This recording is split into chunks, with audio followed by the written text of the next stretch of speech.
Sobat pemirsa yang dirahmati Allah, inilah sosok seorang Kristen Ortodok yang sangat anti-Islam. Namun dengan pengalaman dan pengetahuannya tentang Islam, akhirnya sadar dan beliau sangat hormat dan mengagumi Islam. Semoga bisa menjadi mualaf. Kita simak kisah cerita selengkapnya. Assalamualaikum pemirsa yang dirahmati Allah. Kembali lagi ke channel Hidayah Surga, channel yang membahas tentang perkembangan Islam di dunia. Sebelum melanjutkan video ini, silakan tombol subscribe dan tekan tanda loncengnya supaya tidak ketinggalan kisah cerita selanjutnya. Semoga Allah selalu melimpahkan rahmat dan hidayahnya kepada kita semua. Barokallah, amin. The problems we're discussing on this show, Islam fixes all of them, right? That's the first thing about Islam. And I'm not a Muslim, right? If I had to choose a religion, I would, because I live in an Orthodox Christian country, I go to the Orthodox Christian church. I donate $20,000 a month to the church in the country I live in. The church in Romania is very powerful, and I like having church friends. So I give them a lot of money, right? So I would guess I'm an Orthodox Christian. But if I had to bet on one religion as if I were betting on the stock market for the future, you have to bet on Islam.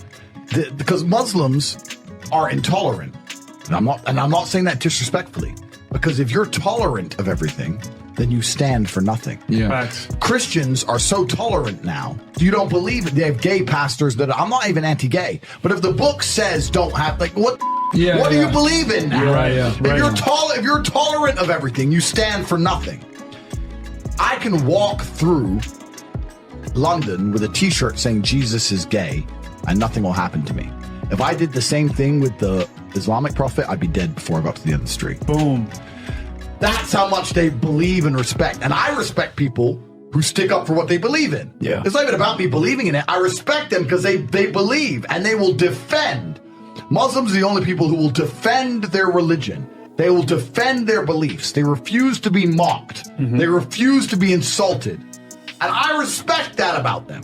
I respect that. That's an amazing thing about them, right? And the third point is, and I've been all around the world, some of the best countries in the world today are the first world Muslim nations. Yeah. Qatar, you can go to Qatar, you can fall asleep with $1 million on your lap in the middle of the street. Nothing's going to happen to you. Saudi Arabia as well. You can go to Saudi, nothing will happen to you. You can go to Dubai, UAE, nothing's going to happen to you. They leave their cars parked with the keys inside. It's so safe. Wow. Yeah. It's so safe. Women, everyone's married. Every woman obeys her husband. Every single woman has 4, 5, 6 kids. Big families. All the things we're talking about, all the problems we have here, right? They've got none of that. None of it. Because of Islam. Islam keeps society happy to do so. Yes. Before some Western girl comes in here and runs her mouth, the Islamic women are happier than any you're going to see in the club tonight. They're very true. They're happy. Society is functioning. Their population is growing, because in most Western countries, the population is declining. Yep. Tim Cass was talking about it today. I was talking. We were 2 people have 1 kid. Doesn't work. Doesn't work, right? 2 people need to have 3.1 kids because people die, right? People die prematurely, blah, blah, blah, blah. Yeah. So we have population problems in the West. They have none of the population problems. Society is functioning. And that's what society is. Society starts at the smallest possible group. You have families, and families make a street, and that street makes a village, and that village makes a town, that town makes a city, and that city makes a country.